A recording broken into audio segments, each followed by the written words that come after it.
Olá! Nessa semana eu estava participando em um congresso em Foz do Iguaçu, que era da Braskem, que é o Congresso da Sociedade Brasileira de Nutrição Enteral e Parenteral, e um dos temas discutidos que foi bastante debatido lá, que foi o tema da minha palestra sobre coenzima Q10, se podemos utilizar ela para o estresse e fadiga mental. Então, ou seja, ele é um tema que está sendo bastante discutido. A coenzima Q10, inclusive, eu tenho 2 vídeos aqui no canal e são dos vídeos que são mais visualizados. E é bem interessante porque realmente a coenzima Q10 tem efeitos muito interessantes e cada vez mais a gente vai descobrindo coisas novas e coisas interessantes sobre ela. Então, vamos lá.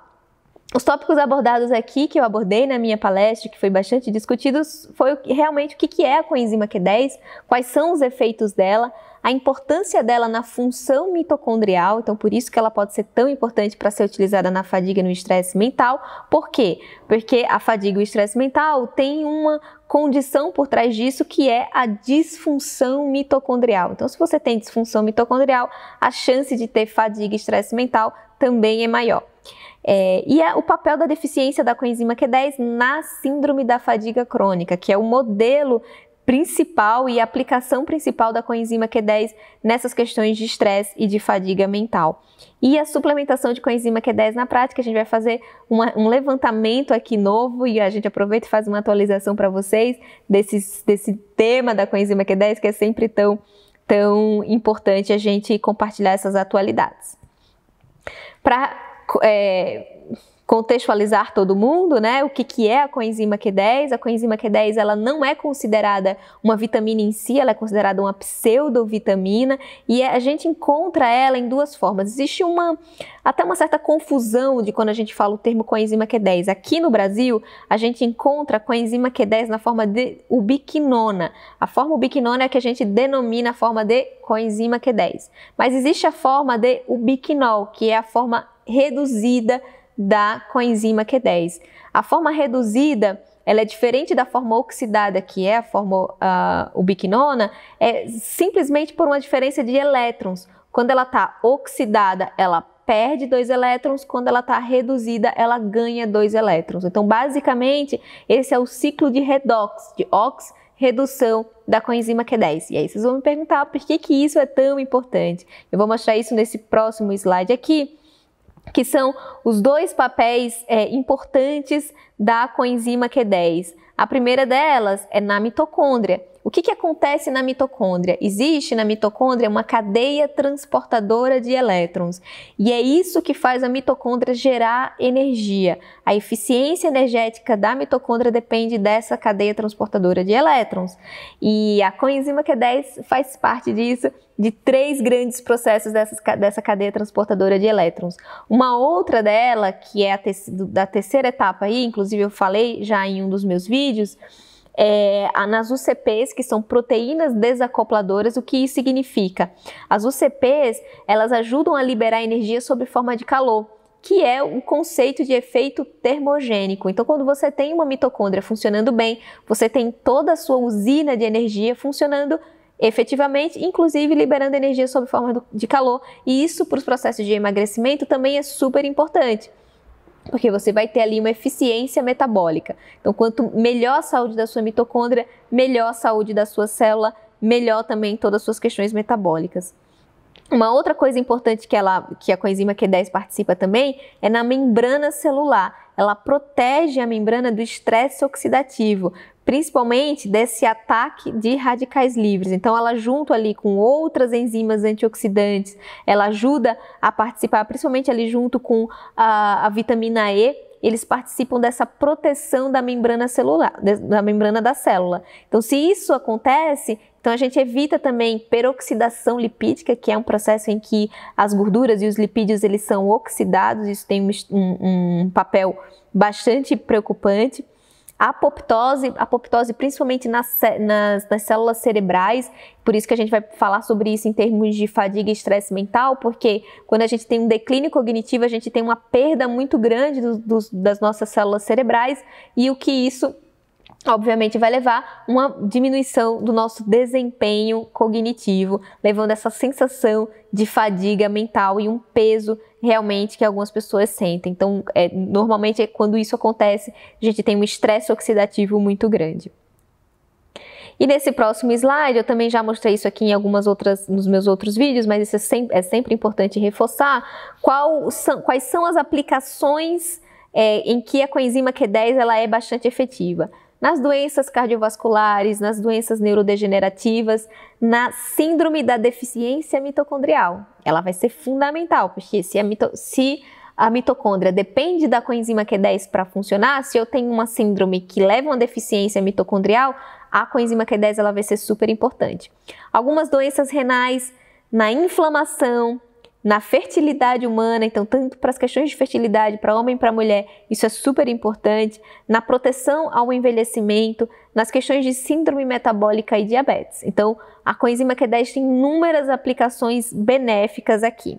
E neste próximo slide, que é um estudo bem recente, que eles trazem para a gente em termos de disfunção mitocondrial e fadiga, então isso para a ciência tem sido trazido de uma forma nos últimos 5 anos, de uma forma mais expressiva, que é trazendo para a gente o quanto que algumas doenças e o próprio tratamento para essas doenças, elas podem estressar e danificar mais as mitocôndrias. E quando isso acontece, aquela doença ela acaba agravando mais por conta dessas mitocôndrias desfuncionais.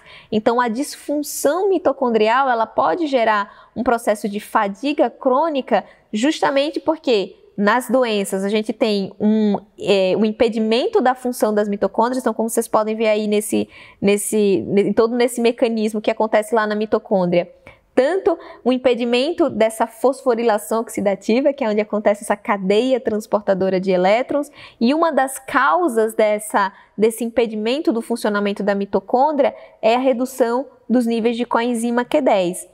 E todo esse impedimento de produção energética, como vocês podem ver aí, impedimento da formação de ATP, aumento do estresse oxidativo, impedimento também do metabolismo de ácidos graxos, então aqueles indivíduos ficam também com dificuldade de utilizar a gordura como fonte de energia, então gera uma confusão metabólica e a mitocôndria ela também não consegue funcionar direito.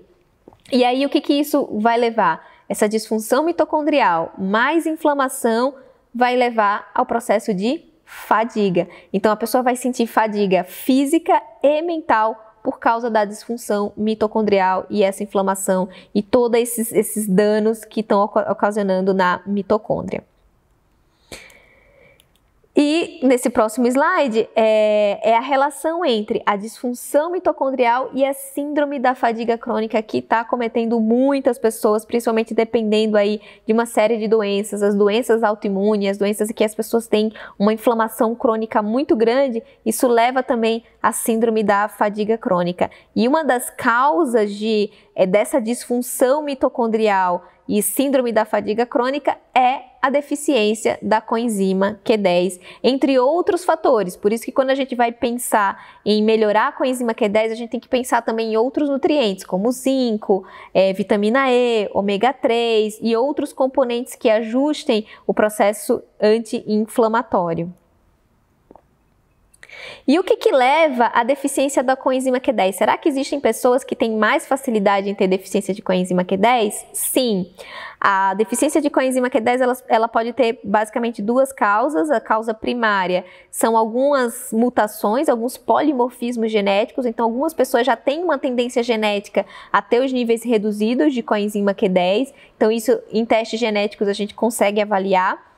Mas o mais expressivo, que são a forma secundária dessa deficiência de coenzima Q10, é nesse impedimento da biossíntese de coenzima Q10, né? Porque a coenzima Q10 ela é sintetizada pelo corpo, por isso que ela é considerada uma pseudovitamina, que o nosso corpo deveria produzir coenzima Q10 de maneira eficiente, só que algumas pessoas têm essa dificuldade. Por quê? Ou às vezes têm dificuldade com os seus precursores, ou têm deficiências de vitaminas, deficiências de uma série de outros nutrientes que impedem essa biossíntese. E muitas vezes, já pelo fato de ter a disfunção mitocondrial, a mitocôndria não está funcionando bem, isso também atrapalha bastante a síntese de coenzima Q10. Existe também pela causa de ingestão insuficiente das fontes de coenzima Q10, né? Eu até já mencionei aqui algumas fontes, como por exemplo a sardinha, a brócolis, são boas fontes de coenzima Q10. Ou pode ser por essa utilização excessiva endógena. O corpo está demandando tanto, porque a pessoa tem tanto estresse oxidativo, tem um estilo de vida às vezes tão ruim, tem uma demanda metabólica tão grande, que muitas vezes não consegue dar conta, e isso acaba depletando, acaba desgastando toda a coenzima Q10 que você produz. E o processo de envelhecimento, quanto maior mais a gente vai envelhecendo, menos coenzima Q10 a gente consegue produzir. E nesse próximo slide é o estudo mais recente, né, de 2019, que eles pegaram todos os estudos com a suplementação de coenzima Q10 e avaliaram essa conclusão em termos de se ele funciona ou não para as questões de fadiga. E a coenzima Q10 ela foi bastante efetiva em vários estudos, reduziu significativamente a fadiga em diversas condições. A grande questão aqui, que é o que a gente vai discutir em termos de suplementação da coenzima Q10 na prática, é a sua dose. E isso é justamente porque tudo é muito individual. Então aqui a gente tem 3 estudos que utilizaram indivíduos saudáveis. Vocês podem ver aqui nesse gráfico, eles tanto testaram indivíduos saudáveis, como também pacientes com fibromialgia, que é uma das aplicações mais interessantes para a utilização de coenzima Q10. Pacientes que estavam utilizando estatinas, né, com miopatias associadas à estatina, esclerose múltipla, pacientes também com insuficiência cardíaca, na própria síndrome da fadiga crônica. Então, foi testado em diversas situações. E as doses utilizadas foi entre 60 a 500 miligramas. Então, às vezes, nos estudos que eles não encontraram resultado tão significativo, muitas vezes é porque a dosagem ela não estava tão efetiva para aquela situação. E tem situações em que realmente vão ser necessárias dosagens maiores para poder ter o efeito. Então, por isso que a análise ela é sempre individual. Não é simplesmente pegar uma dose única e achar que vai funcionar igual para todo mundo, porque para cada pessoa vai funcionar de uma forma diferente. E aqui eu trago para vocês um outro estudo bem interessante também, que eles fizeram uma associação da coenzima Q10 com NADH, que é uma forma da vitamina B3. Então isso foi muito mais eficiente fazendo a associação deles dois para reduzir essa fadiga, né, nesse modelo de síndrome da fadiga crônica, e essa suplementação foi feita por 8 semanas, do que apenas a suplementação com a coenzima Q10. Então, às vezes, o que é mais importante é a gente saber fazer essa combinação dos nutrientes para que ele tenha realmente o efeito benéfico, porque o NADH ele é super importante também para essas questões mitocondriais. Ele vai ajudar também na formação de novas mitocôndrias, a manter as mitocôndrias de uma forma mais eficiente. Fazendo a associação dos dois, isso teria um efeito bastante benéfico. Eu trouxe aqui um outro estudo, e nesse estudo é a forma da suplementação da coenzima Q10 na forma de ubiquinol. Então, hoje, o que a gente tem de mais evidências? A gente tem as duas formas, né? Ubiquinona e ubiquinol. No início dos estudos com a coenzima Q10, a maioria deles eram na forma de ubiquinona, e mesmo assim ele continua funcionando, mas a forma mais efetiva de melhorar a sua absorção e utilização é a forma de ubiquinol. Então vocês vejam aí nesse gráfico o quanto que depois de 8 semanas de suplementação de ubiquinol, o aumento das concentrações de ubiquinol é bastante efetivo. Então essa é a forma mais eficiente para a gente conseguir ter resultados, mas não significa que na forma de ubiquinona não funciona. Tá? Então isso é muito importante. A gente sempre tem que avaliar individualmente. O que normalmente eu faço na minha prática é a associação dos dois, porque algumas pessoas com o ubiquinol, como ele é muito mais concentrado, o efeito dele é muito mais efetivo, algumas pessoas podem ter alguns efeitos colaterais com o ubiquinol. Então normalmente eu faço a associação dos dois, e isso em farmácia de manipulação. Aqui no Brasil, a maioria das formas que a gente encontra em farmácias da coenzima Q10 é na forma apenas de ubiquinona. Fora do Brasil, a gente encontra várias outras formas. E o ideal dessa suplementação é que ela seja em veículo oleoso, ou na forma de soft gel, né, que essa é uma forma que já deixa ali mais fácil de ser absorvido, ou ela pode ser na forma lipossomal, que seria a forma mais eficiente para essa absorção, e ela ser consumida, ser ingerida durante as refeições, porque isso facilita também a sua biodisponibilidade e a sua absorção. E é exatamente isso que a gente vai mencionar aqui sobre as doses. Eu falei sobre isso no meu último vídeo, mas sempre tem algumas dúvidas em relação a como a gente faz isso, porque o que eu falei, a gente precisa da boa digestão de gorduras para que a coenzima Q10 ela seja bem absorvida, né? Ela precisa da bile, de todo o seu processo ali digestivo funcionando bem para que ela seja aproveitada. E muitas pessoas me perguntaram, mas eu não tenho bile, então o que significa que eu não vou aproveitar tanto a minha coenzima Q10?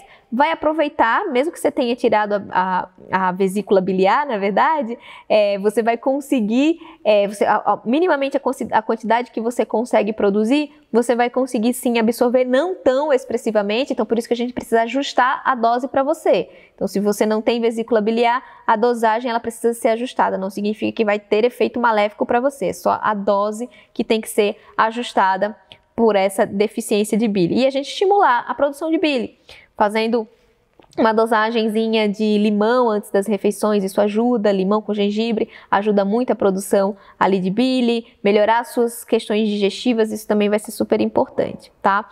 Então, basicamente isso, as doses elas podem variar entre 60 a 300 miligramas, uma vez ao dia, ou até 2 vezes ao dia, dependendo da situação, e essa biodisponibilidade, que é essa forma de deixar o nosso corpo aproveitar mais a coenzima Q10, ou na forma de ubiquinona ou na forma de ubiquinol. Então, para algumas pessoas, a gente faz essa associação dos dois. Para outras pessoas, a forma de ubiquinol vai ser a mais efetiva realmente, porque ela já vai estar ali pronta para ser absorvida, pronta para ser utilizada e pronta para ter os seus efeitos benéficos. Tá bom? Então, era essa mensagem que eu queria passar, e atualização em termos de fadiga e estresse mental. A gente pode utilizar sim a coenzima Q10, ela vai ter efeitos muito importantes, principalmente em melhorar a sua concentração, foco e ajustando toda a sua mitocôndria para funcionar melhor. Eu quero aproveitar também para convidar vocês a conhecerem o nosso curso do Epigenes, vou deixar o link aqui embaixo. É um curso que são de 11 semanas, nós temos vários módulos importantes, a gente fala de várias suplementações, inclusive da coenzima Q10 também, tem bastante material legal lá, então vou deixar aqui o link para vocês conhecerem e saberem um pouco mais sobre o nosso curso. E aqui estão meus contatos, e muito obrigada e até o próximo Estude com a Rita.